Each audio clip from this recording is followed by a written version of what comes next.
I guess I am. Evening everybody, it's Mike from Mike's Unboxing Reviews and How To, and tonight it is the 26th of July, so if you're watching this a little bit later and any of the information you're about to hear is wrong, well, feel free to let me know in the comments, because, well, we all make mistakes and I'm likely to make many of them. So it's Friday night and I haven't done a live stream for ages, so if I'm a little bit rusty, I do apologise. It is what it is. But tonight we're going to be talking about budget builds, PC building, news in the PC world, all that kind of stuff, and anything that you want to talk about really. So if there's anything that is on your mind, on your chest, you want to get it off your chest and you want to talk about it tonight on the stream, then feel free to chuck it in the live comments. Wow, words is hard for me tonight. Okay, so where do we begin? So let's start with, well, what the title's about actually, and my thought process. Not much of a thought process, but we'll go over it anyway. So if you've watched a video which I've done recently, which was the £400, that's UK pounds, £400 PC build for a office PC, there was a few components in there which I was a little bit undecided about, if I'm completely honest. Now, one of the components is this, the Zeus Prime A320M-K. Now this is a ridiculously cheap motherboard. In fact, I think it's actually probably the cheapest AM4 motherboard that you can buy at the moment on Amazon. Affiliate links in the description below. Well, they will be when Kath's done them. But this was the cheapest board I could find on Amazon. And like with most things, if you're making an office PC, there's some things you want to save money on and there's some things you want to spend money on. Now, I was particularly looking at spending some money on storage, so we wanted a SSD for fast boot up and fast access to regular programs, but also loads of storage for things like videos, pictures, documents, all that kind of stuff. The sort of stuff that you create and use on a daily basis when you're in a business. So that was the reasoning behind this extra storage, but then to get it under that budget, something needed to be a little bit cheaper. So the motherboard was one of the first things which was under the radar. And I'm still not entirely sure whether or not I made the right decision. Okay, let me know, this is live, so interact. Let me know, what do you think? Did I make the wrong decision pairing this motherboard with the Ryzen 3 2200G, which, as we all know, most AMD processors are fully unlocked for overclocking and all that kind of stuff and tweaking. This board is completely locked. So essentially, any kind of free upgrades or free potential power boosts we get out of that chip isn't going to happen. But on the flip side of that, if you're a PC builder or system builder and you're selling a PC onto someone and you know that there's a strong likelihood that you're going to have to support that computer in its lifetime, especially if it's someone who is very near to you or down the road kind of thing, you know that if anything goes wrong, the phone's going to go and they'll be like, can you have a quick look at the PC? It's doing this or it's doing that. It's overheating, it's crashing, whatever it may be. Now, a lot of that can be attributed to people playing around and overclocking and all that kind of stuff. So from a business point of view and a support point of view, the Asus Prime A320M-K, this one, actually makes a lot of sense because it is locked down. There isn't a lot you can tweak in the BIOS. So essentially, the PC you deliver is the PC you're going to end up supporting, not some overclocked monstrosity. So that was my thought process on that. So let me know in the comments, what do you think? Do you think that was the right decision from a business point of view? Obviously, from an enthusiast point of view, this board makes absolutely no sense whatsoever. Apart from maybe you could save some money and spend money elsewhere. But let's see. So who have we got in the chat? Let's say good evening to a few people. So we've got Glenn, who's come over from our Discord chat server. Evening to you, Glenn. Kath's in the house, obviously she's moderating the comments tonight. We've got Brightech09. Now Brightech09, if you don't know who he is, well you should do, this is a tech channel, and if you know anything about tech, then you should have definitely checked out Brian's channel already. Brian is one of the kind of original YouTubers in the tech world, especially from the UK, and he's got a massive following and he does some really, really helpful how-to videos and some product unboxings and all that kind of stuff. So evening to you, Brian. And yes, someone has been in the sun, very much so. And funny enough, actually, if you look at some of my older videos from kind of January and February of this year, man, I looked so ill. Like, I was ghostly white and literally looked like I was on the verge of death. But luckily, out in the sun for a little bit, and it's all good. Kurt Angle has reappeared. So who else we've got? UK Gadget Man. Good evening, UK Gadget Man. How are you doing?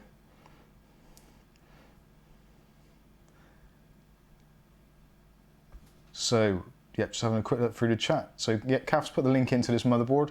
So, what do you think? It's one of those weird things. I mean, completely two minds. This board actually looks and performs really, really well. It was easy to install, easy to use. There wasn't a ton of things I had to configure on it. Literally, I just put the chip in, turn the PC on, set up a few basic things like boot order, and that was pretty much it. That was all I had to do, and the PC was up and running. We did some stress tests on it. The VRMs were well below the kind of rated limits of around about 90 degrees. We were getting kind of mostly between sort of 35, 40, up to sort of 65, 70 degrees on the VRMs, which in my mind for a budget board is actually pretty respectable. And I've actually had some other more expensive boards or kind of overclocking boards whose VRMs were way above that with the same processor. So for me, I think it's all good.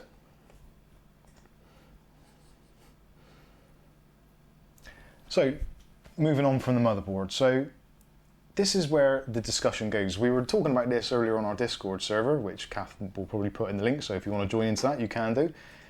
But we're discussing, there's some other YouTubers, I'm not going to mention names, but they've done reviews or they've put kind of the new Ryzen 3000 series chips on boards similar to this, A320 chipset, which fundamentally, when you think about it, a brand new expensive chip, which is unlocked and potentially could be overclocked, why would you put it on a board like this? Surely the sensible money would be to go for at least a B450, maybe even an older X370 if the board supports the chip, but surely it'd be a better idea to go for one of those boards and then unlock any extra power that you're likely to get out of the chip. Now, one of our other Discord members, C. McKnight, actually made a comment, and well, he's actually in the comment section now, so maybe he can verify this. The comment was that actually with the new Ryzen 3000 series, because most of them actually don't overclock particularly well, and most of them kind of get to their precision boost settings and kind of stay around there, not much more, if your AMD board, like the A320, if the motherboard will quite happily go to precision boost clock settings and will stay there and won't overheat, do you really need to actually overclock it? So buying a £35 motherboard against a new X570 board, which can be anywhere from kind of £150, £200 and way beyond, is it actually better if you're maybe a gamer and you're buying one of those new chips to spend the money that you've saved on this, maybe £100, maybe £150, but is it worth putting that money then into other components? So more storage, more RAM, a much better graphics card. You think of the improvement you could get on your graphics card with an extra £150 in your basement, in your budget. That would be a massive difference. And if you're maybe going for like a 1660 Ti or 1660, that could actually push you up quite a lot higher through the ranks. Again, depends on what processor you're using, all that kind of stuff. But it actually does raise a really interesting comment. Do we need these really expensive and feature-filled motherboards? Generally, I've got to be honest with you, I don't think we do. I think we're actually at a point now where processors have got to such a point where they overclock themselves, they regulate themselves, and they generally just work okay, or pretty much at 99% of their capacity, straight out of the box anyway, on a pretty modest motherboard. So again, what are your thoughts? Do you agree? Am I talking complete nonsense? I don't think I am. I maybe am. But to me, it seems that the upgrade, maybe, yeah, you get SLI or dual graphics card ports, or you get more M.2 slots, more SATAs, whatever it may be, but do you actually really need it? Most people who are building a system be it a budget system, a gaming system, video editing system, essentially most people are going to go with pretty much a similar setup. So 16 or 32 gigs of RAM, being that it's cheap enough now.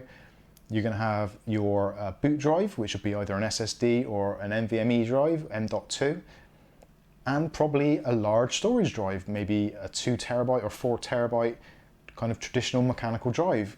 So having all the extra ports and all the extra facilities and all these other bits and pieces, RGB, all that kind of stuff, is it worth it?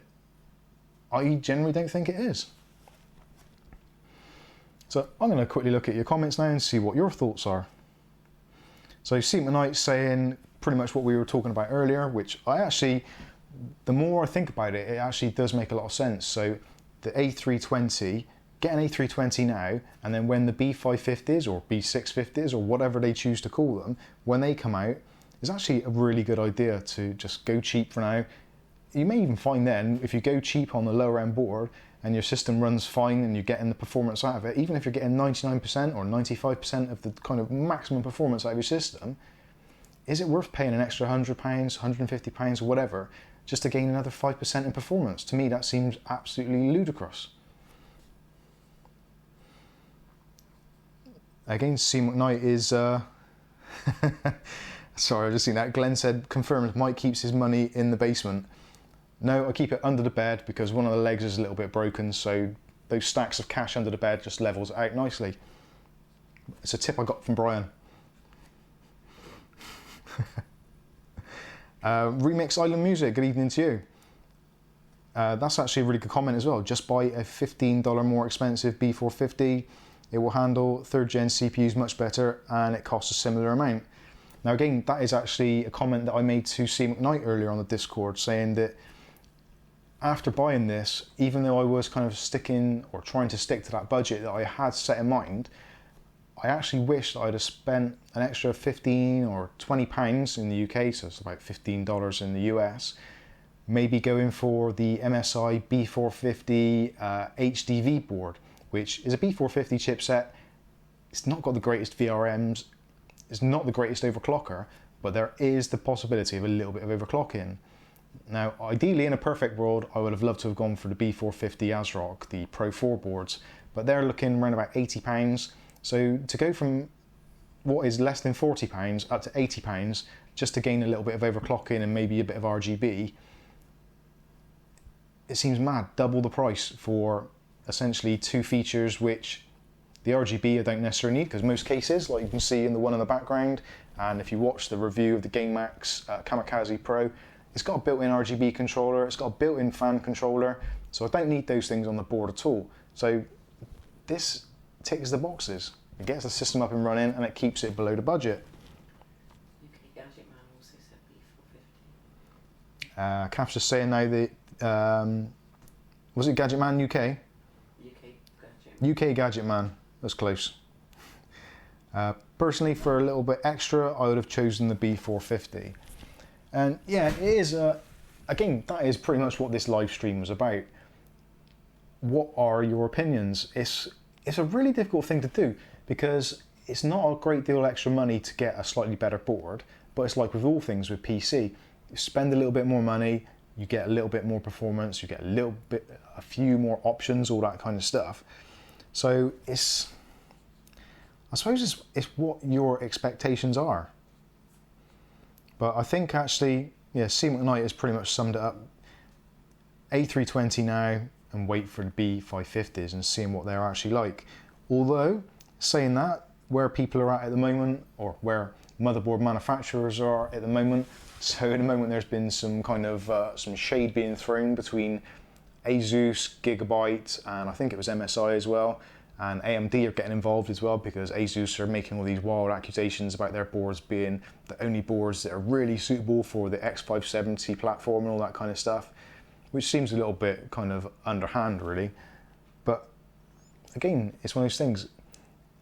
I've always been a big fan of Zeus from the very early days when they first started out. And as you can see from some of these boards I've just got, well, I don't know if you can see them actually, because they're all hidden. So even as far back as this is an old AM1 chipset board. This is for my media center, which is in the front room, which actually runs really well. So that's on a FM1, I think it is. Is that an FM1? I can't even remember what it is, it's so old. That's like an old A-series Athlon APU, which I've got running. And that thing is legendary stable, it just keeps on running. And I wish it would die so I could replace it, but it refuses to die, so it just keeps on trucking. So, good one for Zeus. I've got this one. This is the Fatality ASRock, the B450 Gaming ITX AC, which actually was another one which I put in my kind of options list of reusing this in the Office PC build, because it's got Bluetooth on there, which is handy for transferring or syncing from a phone. It's also got built-in Wi-Fi, which again is kind of handy depending where you're going to end up putting the PC in the office. Maybe you can't get to a LAN port, so you need the Wi-Fi connectivity. That was definitely one of my other choices. But again, ASRock and Asus, both of them have been super stable boards. The streaming PC that's behind me, Asus X370 board, which I've had now for what, 2.5, 3 years almost, pretty much from when I started this channel. It wasn't long after we started editing, upgraded it from the Intel, I can't remember what Intel chip it was some i7 chip, but moved over to the Ryzen 1700X and that platform, and that's been legendary, so stable, and it's been fantastic. Which again leads me on to another thing. Do we actually really need the 3000 series or the 4000 series Ryzen chips? I'm still rocking the 1000 series, the original Zen CPU, in both my streaming PC, my video editing PC, Kaf's video editing PC, George's gaming PC. We're all rocking early generation Ryzen, so is it actually worth upgrading at the moment? Especially taking into consideration the expensive boards and the price premium for going for the new stuff, when the old stuff actually works really well. Anyway, I may be getting slightly off topic. Seaman Knight's saying, if the B450 had more storage options, an extra M.2 or more SATA, then that would be a more compelling argument. Again, yeah, that is actually a very good case. There isn't that much difference between a lot of these boards. Yeah, you've got better VRMs for overclocking and all that kind of stuff, but do we need it? Do we need all this crazy overclocking? Quite possibly not. Yeah, so that is pretty much it really. I was just trying to gauge what people's thoughts are. Now, if you think about this maybe 18 months ago to a year ago, if you said you were building a new PC and you're going to be using an A320 chipset like this one, people would think you're absolutely insane. They genuinely would. They would think there's something seriously wrong with you. You're getting an AM4 chip which is unlocked. Why on earth would you use that sort of board? But it just goes to show that AMD has gone kind of a slightly off skew, and now that the chips are, although they're unlocked, there isn't a massive amount of headroom for overclocking, especially in some of the newer chips. And if you're getting one of the X SKUs, so one that's kind of pretty much factory overclocked anyway, you're not going to get a great deal more out of it. So it's actually made a more compelling reason to go for the lower end boards like the A320 and the B450. So AMD have effectively, they kind of bastardized their own chipset group, which is a bit of a weird thing to do. Let's have a look at some more of these comments. Seaman Knight says, if you're going up a tier from 6 core to 8 core, then yes, update to the 3000 series is a good move. Actually, that is a good comment. So if you're at like in my particular situation, I'm Ryzen 7 1700, which is an 8 core chip, 16 threads. Where is my upgrade path? Is there a viable upgrade path for sensible money? So the Ryzen 7 1700, realistically now you can pick up for around about £150 in the UK, slightly less on offer in some places, and we've even seen the Ryzen 7 1700X going for similar money. So for £150, or even the Ryzen 5 1600X, which we've seen for around about £100, £120, those are both really good CPUs and will handle pretty much anything you throw at them. And also, with the right motherboard, as we've discussed, they are unlocked and you can squeeze a few more megahertz out of them. So where is the sensible money? Ryzen 3 5 3600, which would give a boost. The IPC is much better, the frequencies are better, but it's a lot more expensive. I don't even know what the current price is of those. I'm sure it's around about the 250 mark, if not more. So to spend another £100 to get that kind of incremental increase in speed, which in benchmarks you're going to notice, but in real world, are you going to actually see a vast improvement? So you could get a Ryzen 7 1700X and a motherboard, a B450 for instance, for around about the 50, 60 pounds mark, for the price of just a single CPU, of which then you're going to need a decent X570 board to actually get it up further and get more performance out of it. It's really, really frustrating. I've been putting money aside to do myself a new build for the video editing PC, and I'm really, really struggling to justify spending the money to upgrade the rig for what? I'm gonna render a video in what, 2 minutes less? It's 2 minutes. I don't know, am I just being tight? Am I far too thrifty for my own good? Yeah, there's a rocket. Sorry, I didn't, what's that, Kath? Oh, don't worry. Me and Kath are just having a conversation. You guys carry on. Glenn says there, PBO seems to do a good job. Yeah, it does. Precision Boost is actually one of the better things to come out of AMD, I think, recently. It's a very good thing. Brytek will be building his new PC. No, actually, Brian, what are you looking at? Where are you going from yours? Because I know you had a pretty awesome Intel setup. So what are your thoughts? Are you going to stick Intel, or are you going to now go with the new 3000 series AMD? And are you going to 6 core, 12 threads, or are you going to go 8 threads, 8 cores, 16 threads? Oh, brain.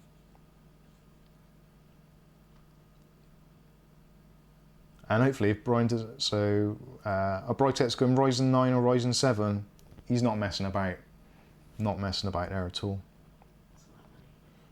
All that money. Although after he's built the PC, obviously his bed's going to be slightly slanted because he'll have to take a few wads of cash out to go and buy those items. Glenn's say, oh actually, see him at night. If you want a faster video rig, buy a 9 series Intel chip and use the integrated graphics in Premiere. Very good point. Actually, yeah, the quick sync feature in the Intel chips is actually something which is quite badly missed, I think, on the AMD platform, especially for video editing, which is a big shame.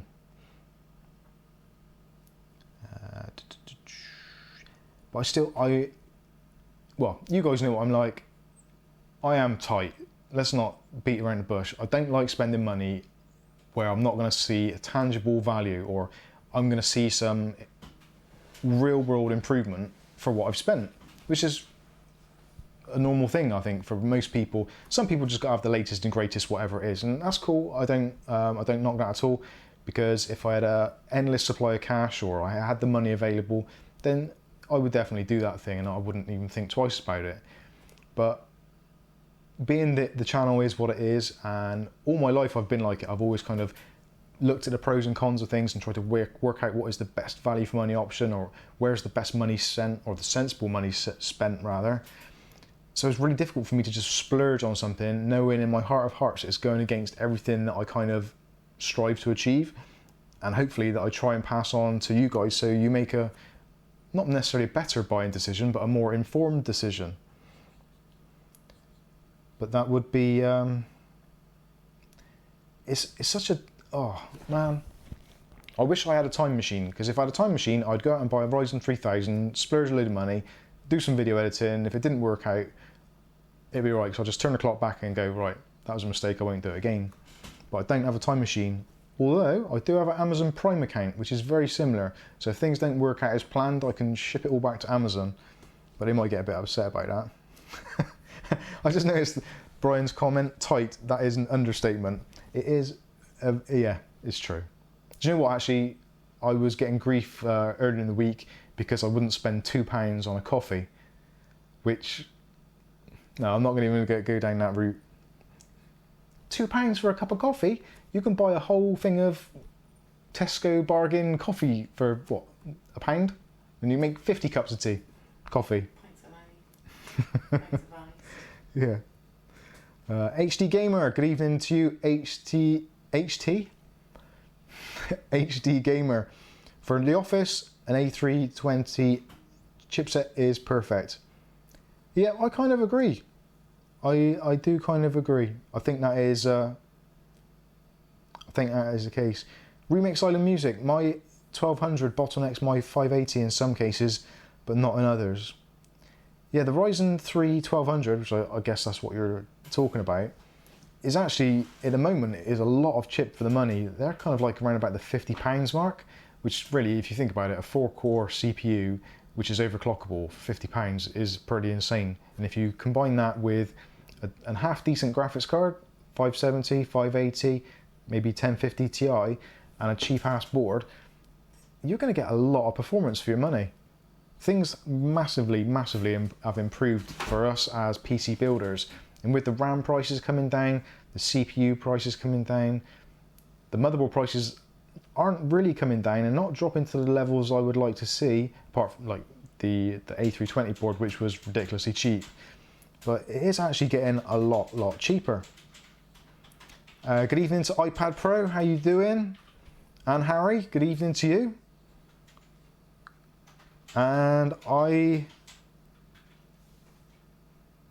mediate Ghost.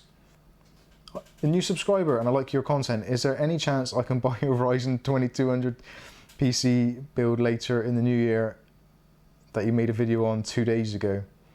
The Ryzen 2200 PC actually is currently in a pile of boxes over there, which actually has been sold already, I'm afraid. So,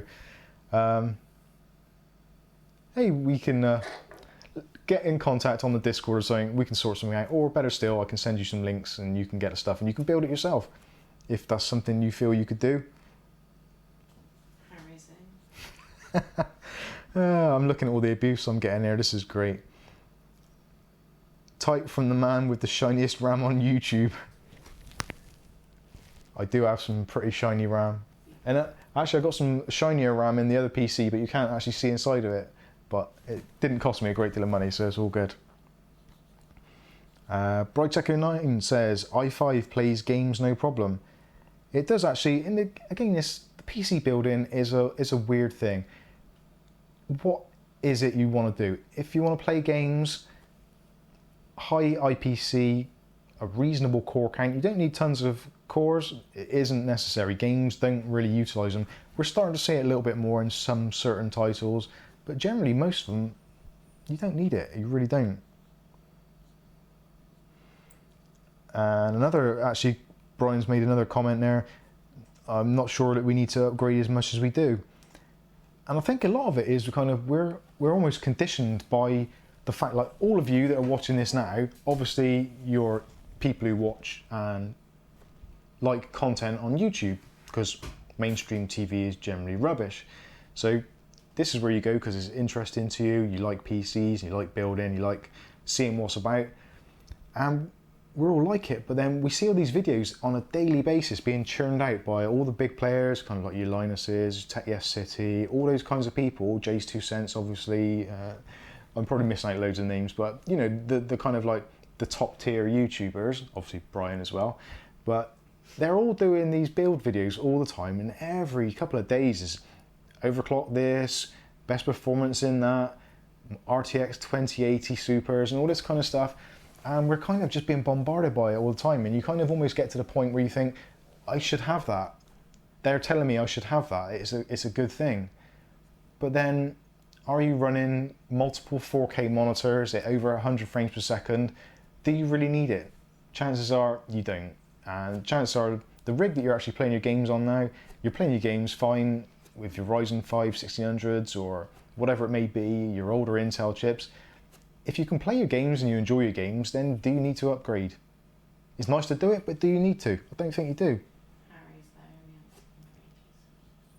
there, Yeah, Harry's in the house. I haven't seen Harry for a long time. and And Adam from the Blind Divide. Good evening, Adam. Now, if any of you are in the kind of the southwest area or Cardiff area, the Blind Divide, the band that Adam is a member of, have been doing really well recently and are getting a little bit of recognition. So if you get the chance to go and see them, strongly suggest you make an effort. Just search Blind Divide on Facebook, not YouTube, I don't know if they're on YouTube, but on Facebook definitely, or just do a search in Google. They're doing really well. Who else is he? Remix Island Music says the 4460 can in some games. In some cases, sorry. Brain dead. So the 4460 cannot handle a 5800. It's like in situations like that on the graphics card, 5800 can do higher resolution, but if you lower the resolution of your games or lower the quality of your games, you find that most of this stuff will run really nicely. 1080p, low to medium settings, pretty much everything on the market now will run games at respectable frame rates. Even lowly things like this, when I did the Ryzen 2200G build with this little ASRock board, quite a few games were running, like Battlefield 5. Just loaded it up, it picked automatic settings, and it was a really enjoyable experience.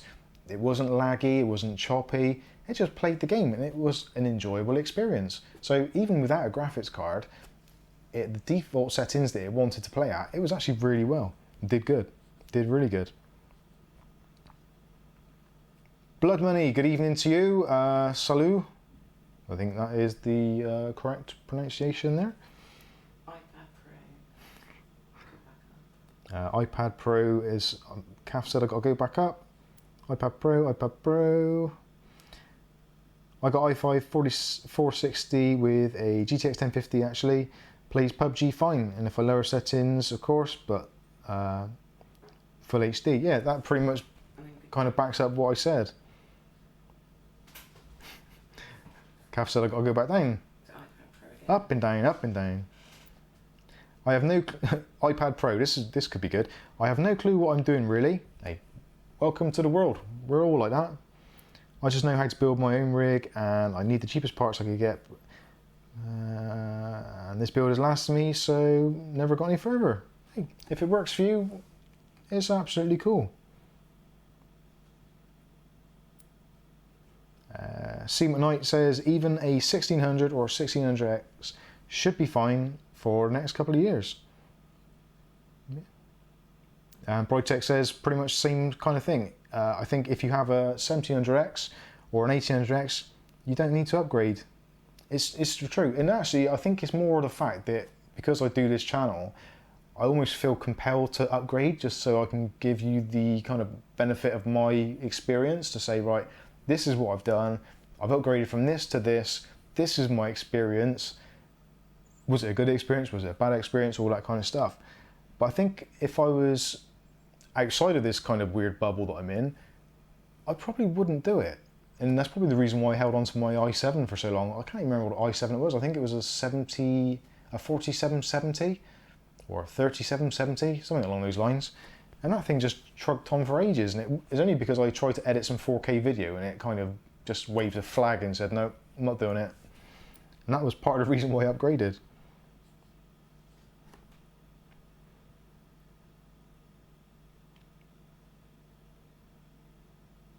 So, Harry, so he hasn't been around in the stream. Well, that's actually lucky because I can't remember the last stream I did. I think it was ages ago. Literally was ages ago. Was it last year? Or was it this year? This year. Was it Easter? Maybe someone could tell me. I can't even remember when it was.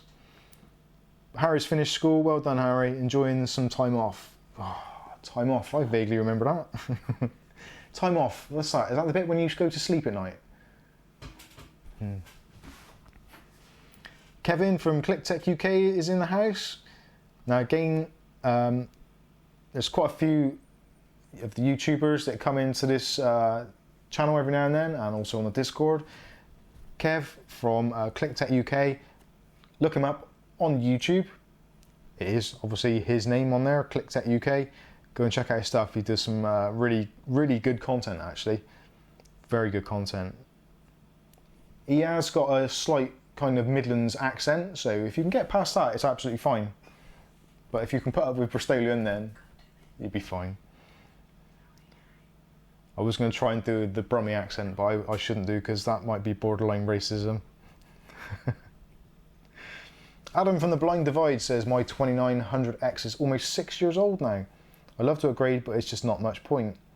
That is, yeah, I think that is what pretty much most kind of normal, well-balanced people are thinking. Where we're at with power, it used to be kind of like Moore's law, so CPU speeds would double and all that kind of stuff.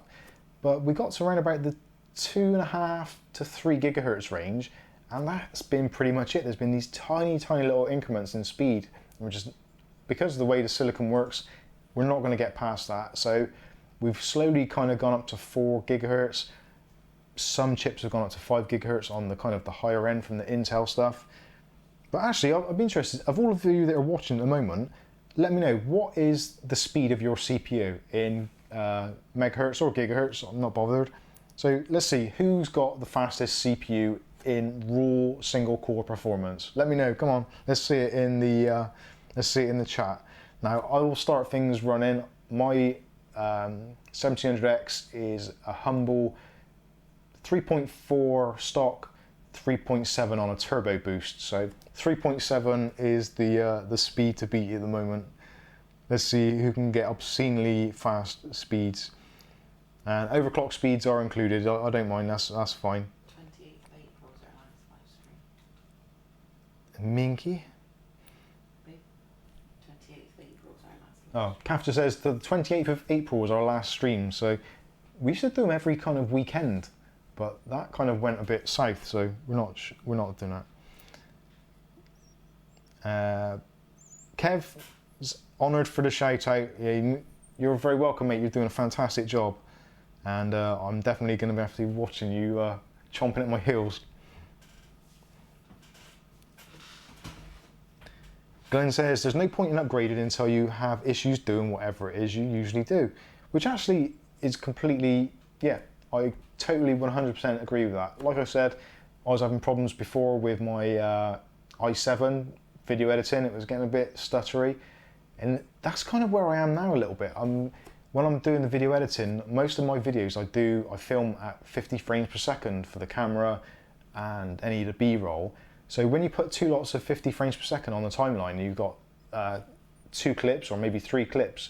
Because you're looking at 100 or 150 frames per second, that's actually a lot of information for a PC. Even at 1080p, it's a lot of information for it to churn through.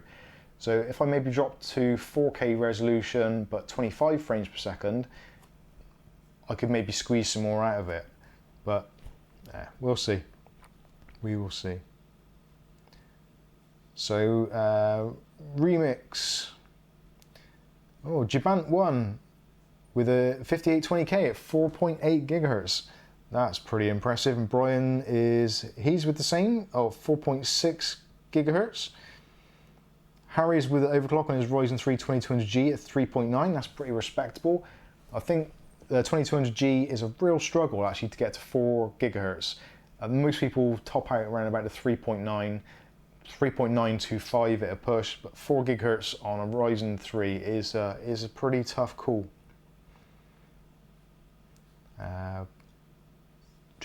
Adam from the Blind Divide, i7 9700K. That's a pretty sweet CPU, 4.5 gigahertz.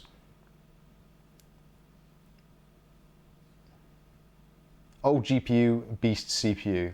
That's the way to do it. Clev from... Oh dear. Kev from, you know who you are. Kev from ClickTech is upgraded from a 6700K to a 2700X. Yeah, FPS games wasn't so great, maybe dipped on a few, but multiple cores in Premiere Pro and all that kind of stuff, that would have been a noticeable improvement. Again, that is the thing, isn't it? You spending, like, the 2700X is not a cheap CPU by any means, and the ecosystem to go with it, your faster RAM, your like kind of DDR4 3200, your X370, X470 or B450 boards, it's quite an expensive ecosystem to do an upgrade, especially from the 6700K to the 2700X, which kind of trade blows in some respects in a lot of games. Very similar performance. If you're selling an older PC and you're forced into that upgrade path, so you're getting some money back for your old stuff, I think then it's much more justifiable. So if you are selling a PC or just upgrading motherboard, processor, RAM because you've sold on the old stuff, I think for most people that is the kind of the sweet spot of where to do your upgrade. We have been blessed with the Welsh Tony 1 unboxing reviews and guides. Good evening, Tony. How are you doing today? Now, it was Tony's birthday this week, everybody, so please wish him well in the comments section. Let's see some happy birthday messages for Tony. He is now 107 years young and doesn't look a day over 30.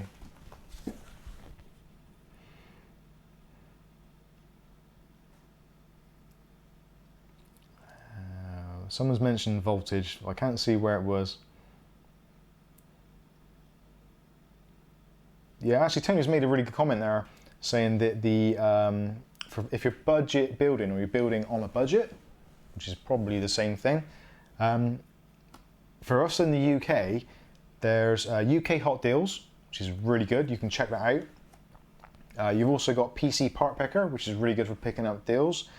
And actually as well, a lot of the kind of Discord groups, for us personally, our Discord channel, which you're more than welcome to join, C McKnight and some of the others, mostly C McKnight to be honest with you, post some amazing deals in the deals. Actually, what's the section even called? I can't remember what the section's called. I think it's called, I have to look now, I can't see, my glasses are not. Bargains and discounts. Yeah, we've got a section, I was looking for the camera, which is over there, it's not, it's over here. Hi. There is a section called Bargains and Discounts, which C McKnight essentially is the owner of, and you can find some really good stuff in there. And he does pick up some great bargains, both new, used, second-hand stuff coming on the market from Reddit groups and all that sort of stuff. So if there's any of you that are watching and you're interested in upgrading your PC and you want to get some really good discounts and bargains, check out C McKnight's posts in our Discord server. Yeah, does some fantastic work.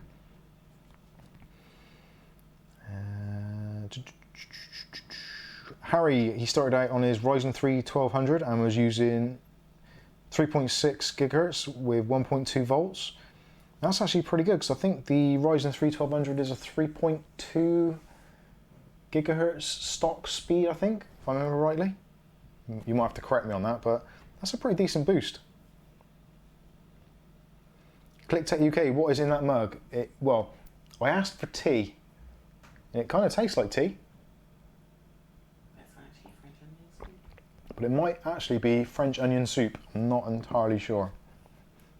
I wish it was something a bit stronger, but it's a bit early in the night for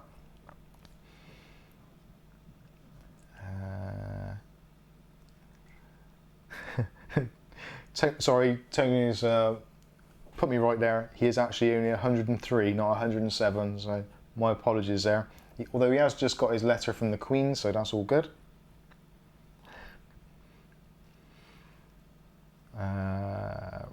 Remix Island Music, is first generation end of life?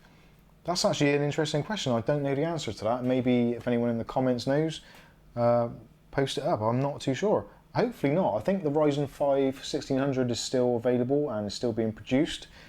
But yeah, I'm not entirely sure. Maybe if someone pops over to the AMD site and has a quick look. I don't think they are. I think they're still current. Wow, I've just realised there is a massive delay. I've just watched the screen and I've just started drinking my tea. So that was at least a while back. So there is quite a delay. So if I'm not answering your questions quickly, I do apologise. I blame my rubbish internet. This video is sponsored by Virgin Media and Rubbish Internet.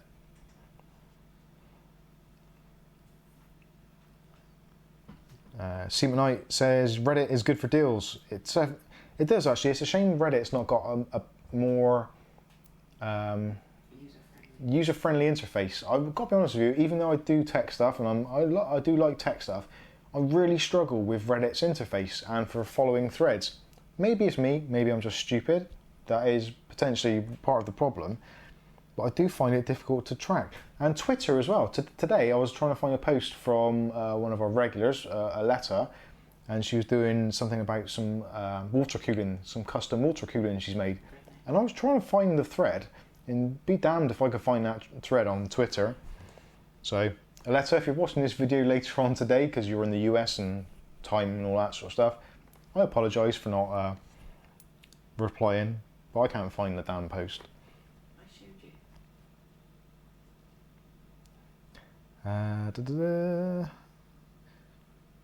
Hashtag freebiz, Tony is saying. Where's hashtag freebiz? You have to tell me more about these things. It's in our Discord. Oh yeah, hashtag freebiz in the Discord, is that what we were talking about? Or is this a Reddit thing? I don't know. I'm a bit stupid. Remix Island Music. 1200 is a 3.1, 3.4 boost. Okay, yeah, I was a little bit out on that. So that's a pretty decent overclock to 3.6. Actually makes it quite a different beast, actually. Harry says, do you think I should try and replace the fan on my Strix RX 570? One of my siblings knocked it and the fan is quite loose. When the fans are spinning, it's quite still, and performance wasn't affected. Don't know.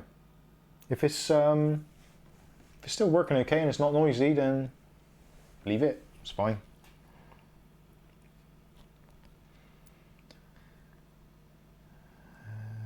I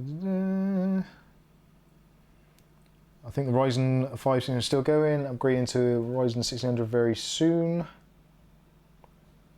Blah blah blah. That'll be 700X. Yeah, Brian, is that making a reference to my lagging stream?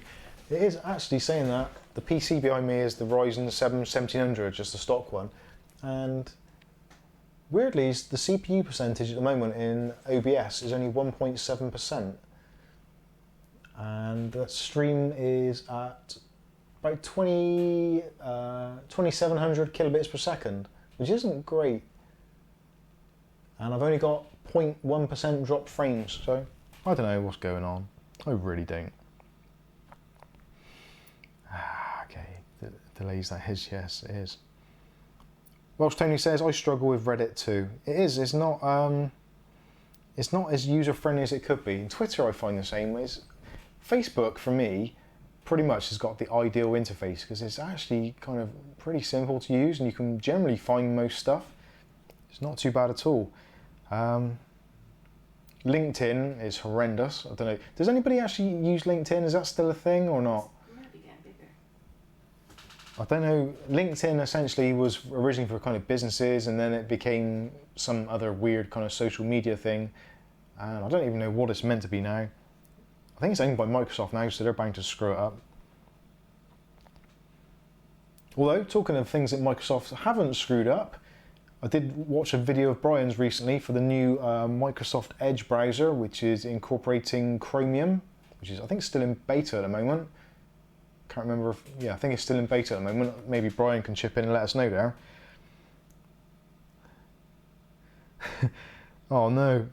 This stream is like watching some kung fu dubbed movie. Oh, is it really out of sync now? I do apologise if it is. I don't know what's going on. Talk of the devil and she will appear. Aletta Liano. I always looked at that. I thought it was two L's, but it's not. There's an L and an I. Hi. Yeah, ClickTech UK, Kev says, I don't get Reddit at all. I don't.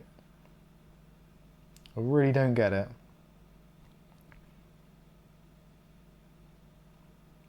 Oh yeah, I did. Aletta, I just apologise actually for not replying or not posting on your Twitter post about your redneck water cooling. Is that okay to say redneck? Is that a thing? I think she put it herself. Yeah. I did actually ask, did you, in your, basically to kind of bring the rest of you up to speed, Aletta built a kind of a custom open loop cooler using basically bits that she found lying around. But I asked the question, did you use water or did you use antifreeze? Because I was looking at a bottle of Prestones in the garage and it says it's suitable for all water cooling systems. So I thought, well, It's supposed to be for cars. Maybe I could use it in my custom cooler, which is... Where the hell did I put that? I bet it's in the kitchen still. Do you know where I put that, Kath? That cooler? The fan with the little radiator? Oh, is it on the top there? I don't know. It's around here somewhere. There's all kinds of crap. Oh, it might be in here. No. Ah, there it is.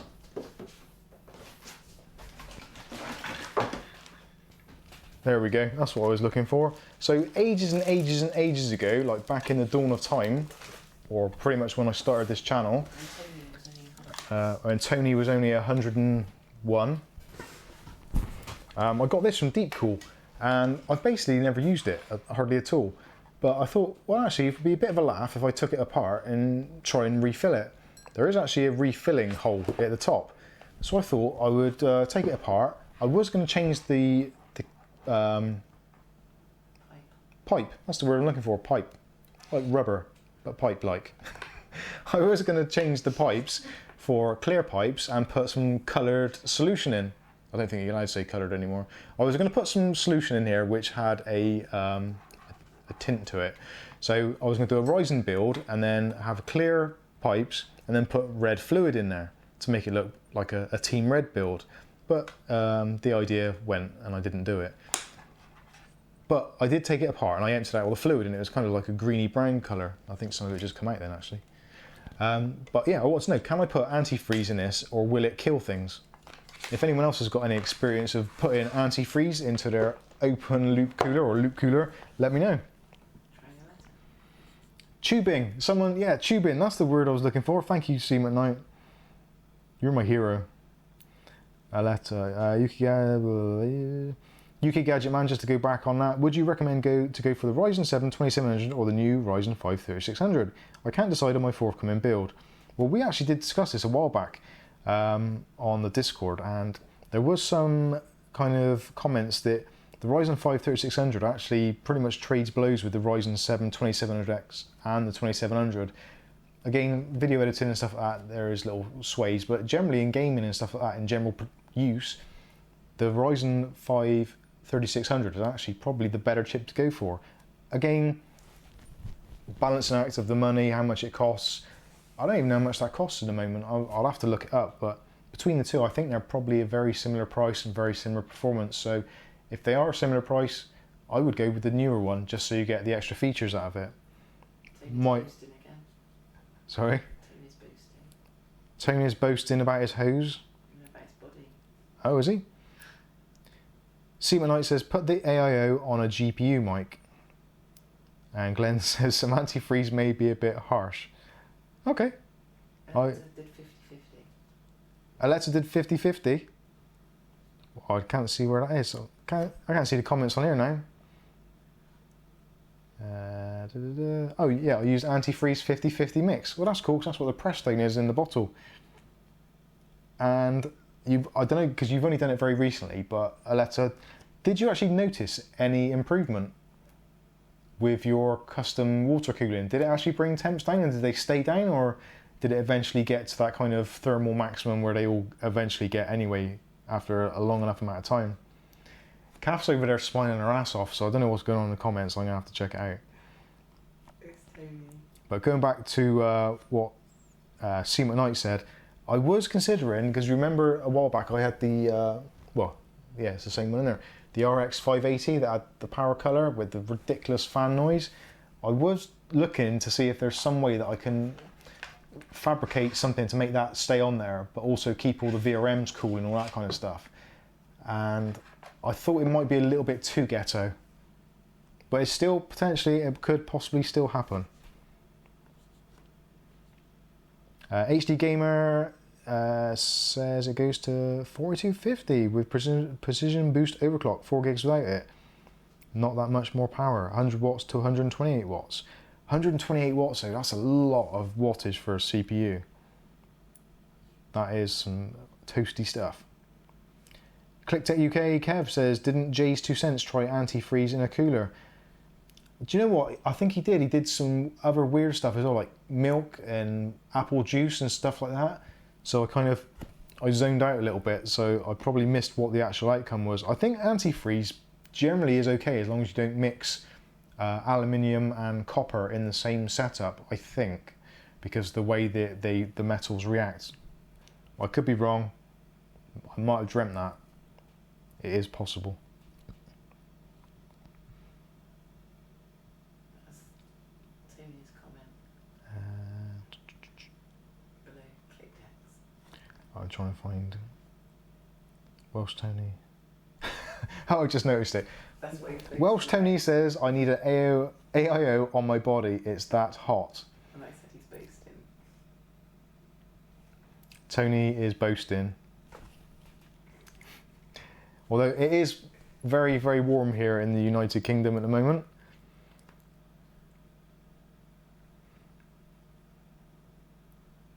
Brightech answered one of the other questions to go for the new Ryzen if you don't have a Ryzen already.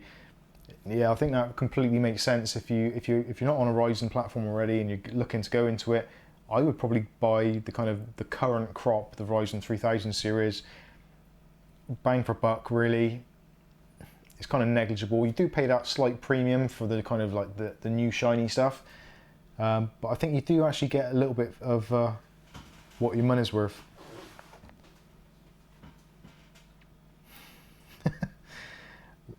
Remix Island Music says, didn't Linus Tech Tips use Rain-X? They might have done.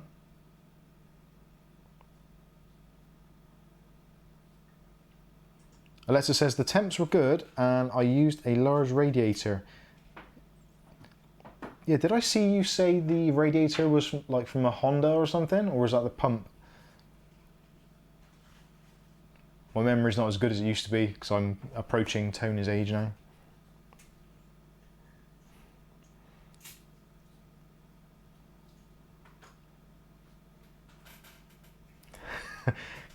Glenn's commented, don't they call Welsh Tony's unboxing reviews and guides the Welsh Stallion?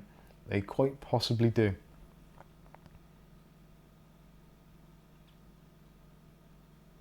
Right, yeah. Welsh Tony's just found out, I used antifreeze to cool a PC and my pump died. Did the antifreeze kill it? Let's pimp out my tench bench. So we don't know. I might still do it. I might still give it a try. I got a feeling the chemicals in the antifreeze are not good for the seals. I think actually for the kind of most of the mechanical stuff it's actually fine and it won't melt the plastics and all that, but I think the rubber seals or the nylon seals or whatever they are, I don't think the ethylene glycol, which is an antifreeze, I don't think it reacts particularly well to those bits. Again, I could be completely wrong. If there's anybody who's a science major and knows the answer to that, please let us know. Seaman Knight says, I think the R5 3600 is £189, which actually is a pretty good price. If you take into consideration the Ryzen 7 1700X is around about 150, so for an extra 30 to 40 pounds, you probably get quite a decent boost out of that. Alexa says, yes, it was from a Honda. We should definitely do that one day.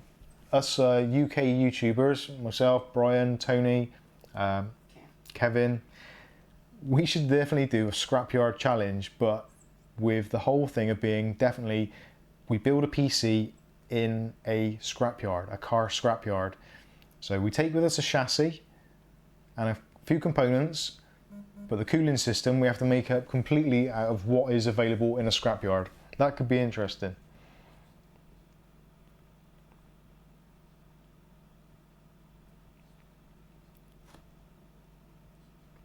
Cool it with some Spar own label vodka. Yeah, and if it doesn't keep you cool, you could just take the pipe off and pour yourself a drink. What was that stuff we used to hold in our mouth around a CD? Oh, aftershock. Yeah, we could put aftershock in it because that is both warm and cooling at the same time. Brian likes the sound of that. It sounds like a plan. So we can. I wonder if we'd get into trouble from Linus Tech Tips if we actually did a scrapyard challenge or scrapyard wars, but actually in a scrapyard. I'm pretty sure that most of us, there's a scrapyard nearby. We've got a couple quite close to us, so What would Brian do with just his hands? potentially it would be difficult. Though, Brian, we might need to see more than just your hands on this one. We'll have to see the full girth. And would he do empty pitch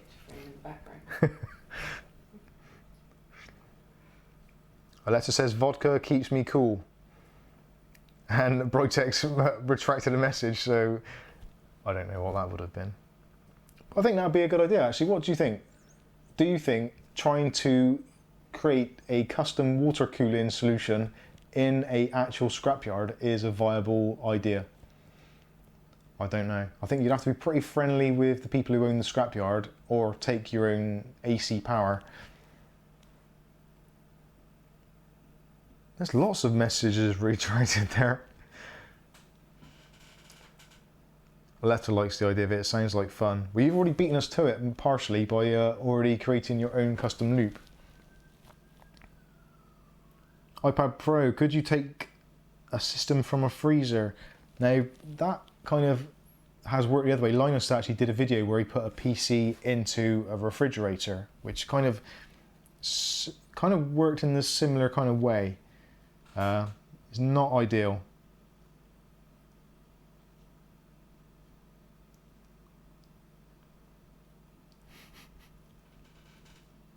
Some crazy ideas there.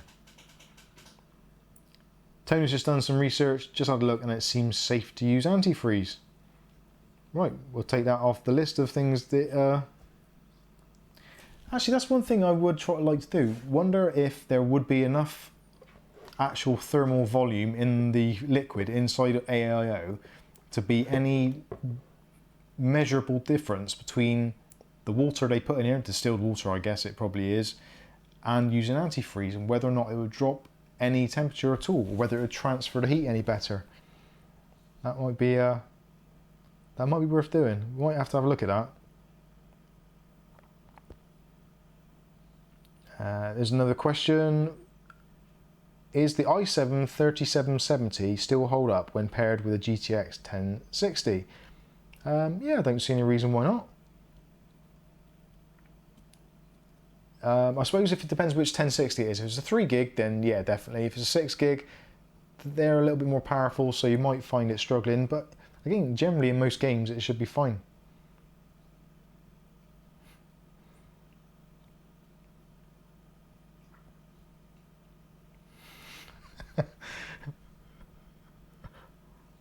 Sorry, just reading the comments there. Now, just as a tip, kids, don't drink antifreeze. It's generally very bad for you. And in fact, they put additives in it these days to make it taste absolutely disgusting and make you be physically sick. So don't try it. It's a bad idea. Glenn's answering, I think, to my question possibly about the antifreeze versus distilled water or whatever water it is. Not with the 120ml, I don't think. I think you're probably right there. I don't think there's enough thermal mass in there to get enough fluid in there to actually make it a viable test. I think probably the difference would be maybe 1 or 2 degrees. But then again, I think that is the case. It might not be, which makes me want to try it even more. Maybe that'll come up in a video. Yeah, Glenn, wise words, Glenn. It's not a good thing.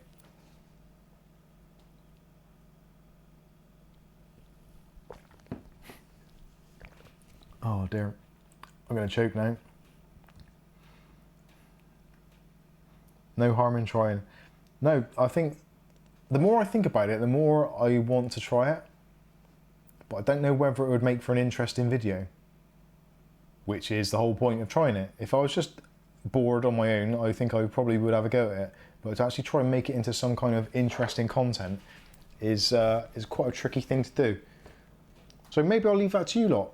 Do you want to see me test this actual cooler, the difference between using water and a off-the-shelf car antifreeze? Is that something that would interest you?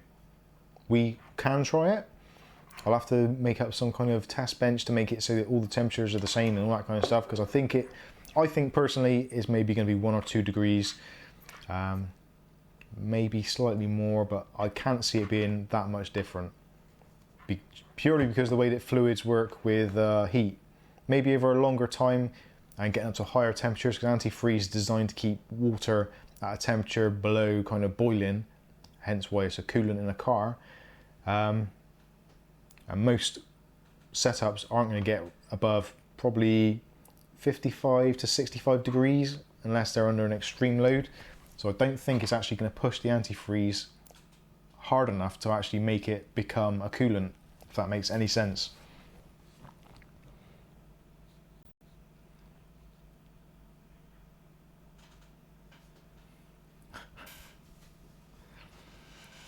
Changing the subject slightly, Welsh Tony has had no response from Nui on that screenshot. Now this is this is kind of partially interesting for some of you. I think actually Brian as well. I think Brian, correct me if I'm wrong. Have you had the Nui cameras to review? I know recently you had the iMu ones, which we've seen as well.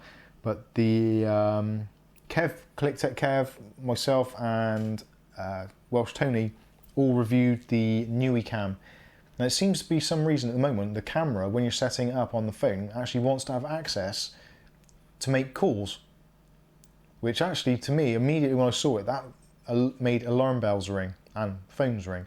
It seems like a really weird thing. Why would a security camera need access to your calls unless it was going to send you a notification? If the notifications works on the push system for messaging, then maybe that would be a thing, but I don't think it is. So we're waiting for it to get back, see if we hear anything from them. That was earlier today, so it was a weekend, so maybe we won't hear, but yeah, it's a bit of an odd one. Anyway, back to the real world. No, Adam.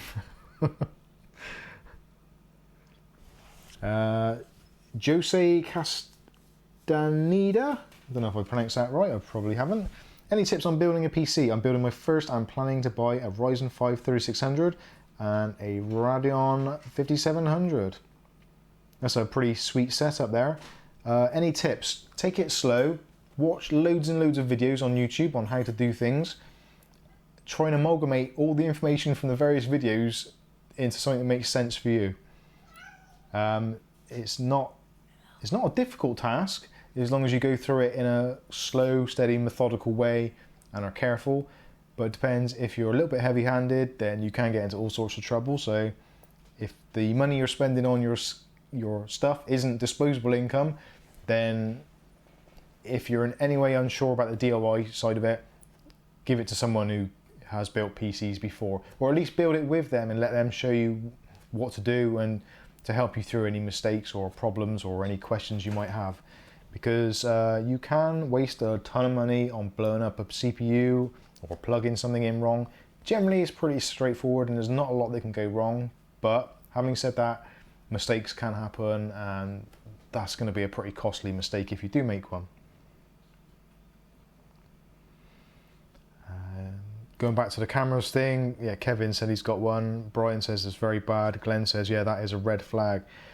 That is often the case when a lot of these cameras that get reviewed, again by various YouTubers, myself included, it's always slightly concerning when it's kind of one of these kind of smaller companies, or actually even larger companies, when they start asking for permissions to access your call records or your messaging system or your photos and video library and all that kind of stuff, because we all know that essentially most of this stuff comes from somewhere in China and is mass produced.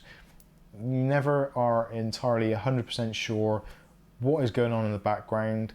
I don't think there's anything like kind of zone alarm that you can use actually on a phone to see what is going in and out. If there is, actually let me know, because that would be really interesting as a project to see what these apps are actually trying to find out about you.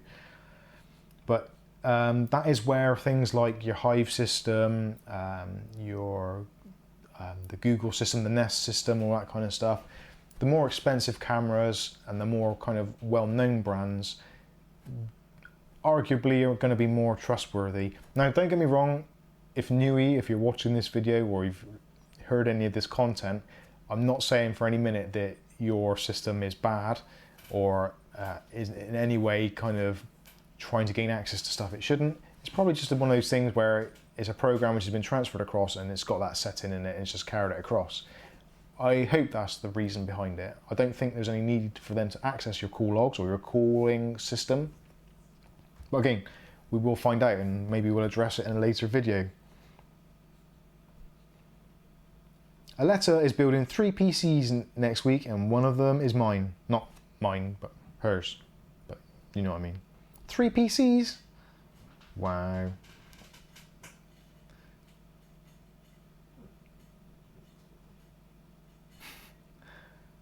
iPad Pros made a good comment there for Jose or Jose. Am I pronouncing that right? I don't know. Jose. Don't do like me and build your PC with single channel setup for a decade. Yeah, don't do that. Adam says, as long as you don't watch The Verge, yeah, if you're watching PC build videos, probably The Verge one is one you might want to skip or at least kind of accidentally overlook. You may pick up some bad tips.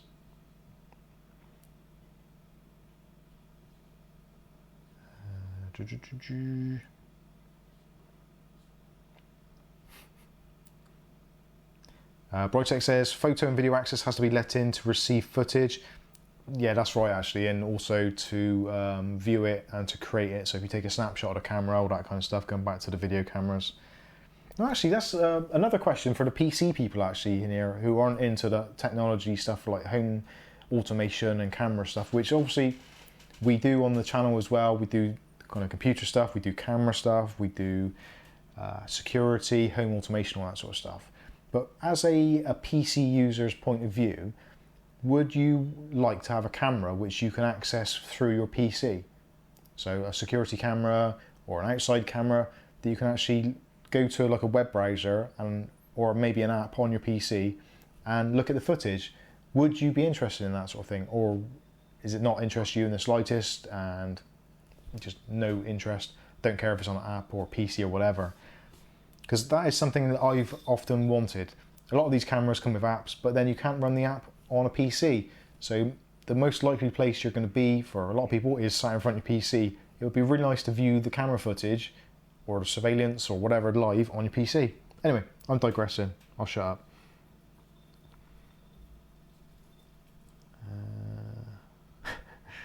Welsh Tony says, wow, you just triggered my A word when you said O word's name. Ha ha ha.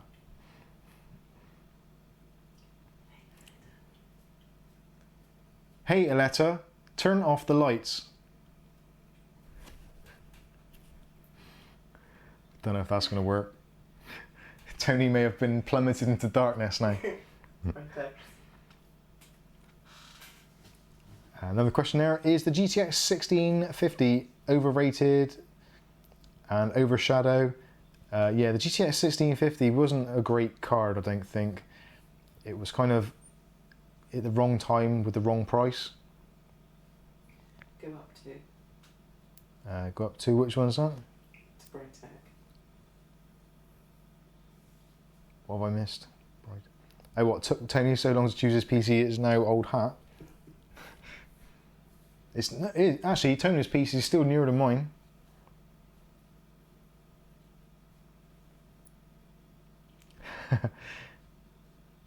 Yeah, well, it's chugging along nicely to run this stream.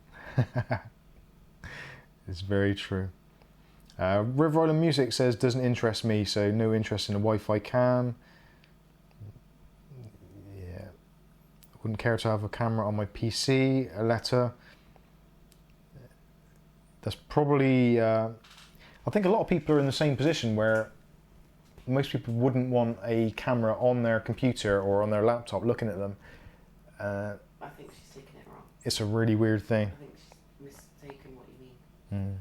I was really referring to actually being able to watch what is on a security camera. So say like you've got a garage outside and you've got a camera looking over the garage. Would you like to be able to then see what the camera can see within like a web browser or something on your PC? But a very valid point as well for having cameras everywhere. In this house is crazy. Brian's probably in a very similar situation because you get sent a lot of stuff as well. So at the moment I've got, actually in this room, there's 3 cameras. There's one in the kitchen, there's one on the outside, there's a couple upstairs, a couple in the front room. So there's so many cameras in this house, it's insane. And of course we've got mobile phones as well. We've got our home assistants which are listening in all the time. And that still freaks me out now when you're having a conversation, like we have a conversation, me and Kath, we're talking about stuff. Then the next thing you go to your phone, go onto Google and you're looking at like the news or something, and up pops an advert which has got something directly related to what you've been talking about, which is kind of terrifying, but also actually quite handy at the same time. iPad Pro says, I'm scared of webcams. I heard the government and hackers can turn it on. Even on my laptop, I put a little sticker on top of it. Yeah, I know, it is quite a scary thing, because especially with these microphones and webcams that are built in, you never know what they're actually doing. If someone's hacked in and actually listening to you and recording it all, it could be quite detrimental. But I don't think it's actually as big a deal as people make out. Because if it was, I think on a daily basis we'd see it in the headlines, on the news, on YouTube, all that kind of stuff. You'd see all the content that's been recorded where people have been kind of doing stuff they shouldn't have been. I don't know why we don't see more of it. Maybe they get paid not to. A letter security system is 3 large dogs. Or cats. That would work. We've got 3 large cats. Well, one of them's large. Well, he's fat. The other 2 are useless. They run away from flies. Mind you, I run away from wasps, so. He does. Brightech says, I like the camera you have in your bedroom. It's a good job it's got a long lens on it.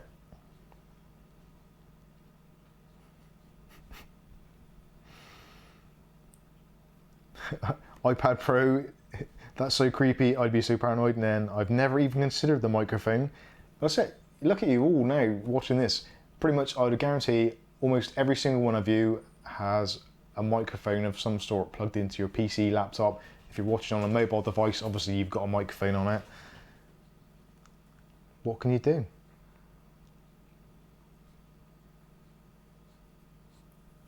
There used to be an app, didn't there? Yeah, Adam's just mentioned that actually. There's a website you can access hundreds and thousands of Wi-Fi cams. And yeah, it used to be in the Windows App Store. You could just type in Wi-Fi cam, and literally you could browse by country to pick up cameras which were just basically wide open. It was insane. Like watching babies. In some of them, yeah, you could watch a family watching telly. It was like Gogglebox, but years ahead of its time. See him at night. Nope, no mic or camera. Damn. And we thought it was him. Yeah. Yeah, people who haven't changed their admin passwords. It's amazing how many people don't change their passwords. It's ridiculous. I actually, this is genuine, and I'm not going to say where it is because obviously that would be stupid, but I know of a place near me where their Wi-Fi, the username is admin and the password is password. Not like a combination of password like P A $W 0 RD or something like that. It literally is admin and password for their Wi-Fi.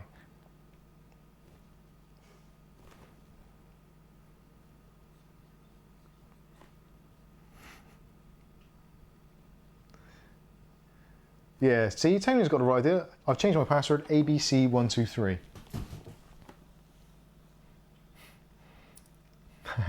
Brian likes watching Wifey Cam.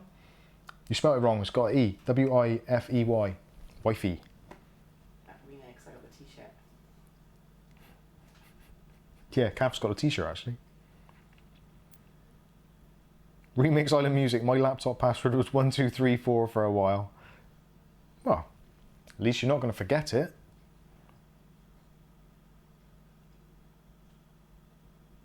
Alright, this is an interesting one. I might have to dig deeper into this one.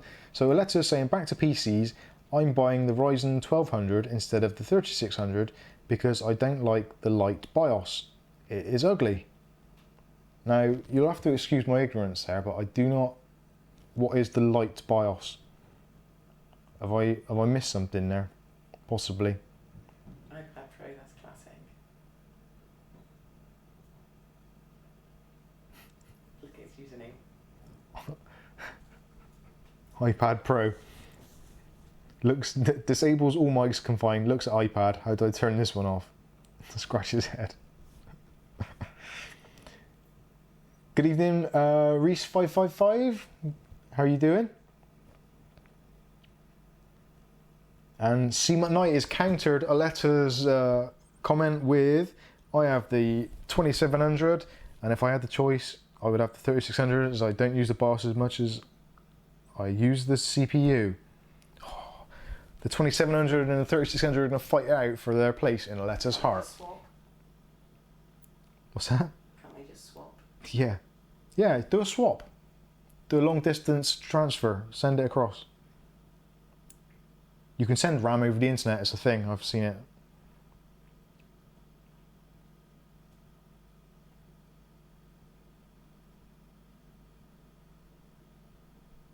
Actually, Tony has raised quite a good thing about the passwords there.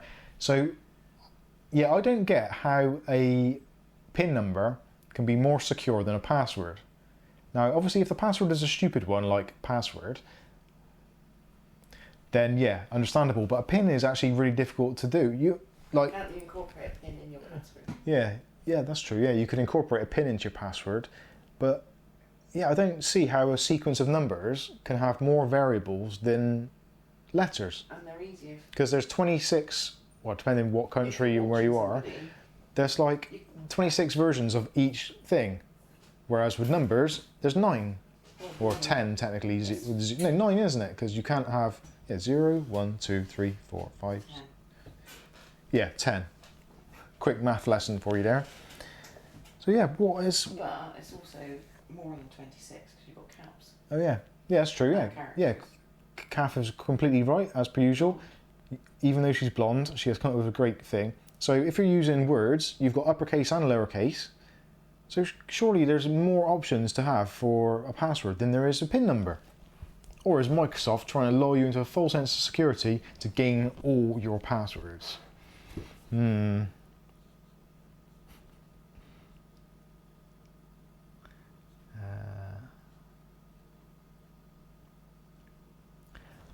Right, I get it now, Aletta. I don't understand yet. It's the BIOS for making B450s and X470s compatible with the Ryzen 3000.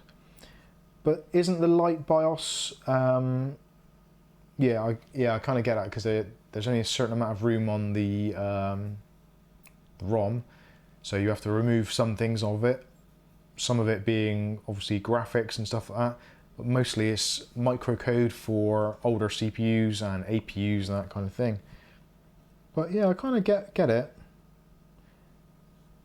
Although I don't know whether 2700X versus 3600. That's a tough call. That is a tough call.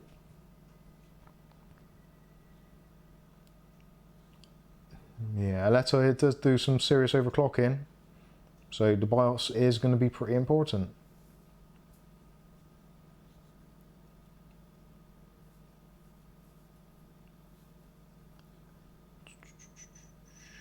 Yeah, light BIOS looks ugly and has less features. But there's no point OC a 2700 or a 3600. You can lock a... Yeah, there's a... Actually, yeah, this goes back to something I said earlier on with the newer Ryzen chips, because they're almost at the pinnacle of what they can do straight out of the box because of precision boost and all that kind of stuff, and to do with cooling and thermals and all that kind of stuff. It's good fun to try and overclock stuff, don't get me wrong, to try and squeeze that little bit of extra performance out of a chip without it kind of burning out or using too much wattage or whatever it may be, is good fun. But have we come to the point now where that kind of magic period where we used to have with the really older kind of Intel chips, I'm trying to think which one it was, I think it was the E2200 or something like that, where it was a 2 gigahertz chip, but you could quite easily overclock it to 3 gigahertz with minimal fuss. Those kind of days, I think, have completely gone, and we're not at that point now where maybe if you're lucky you can get an extra 2, 3, maybe 400 megahertz out of a chip without starting to run into sort of serious kind of thermal headroom issues or stuff like that.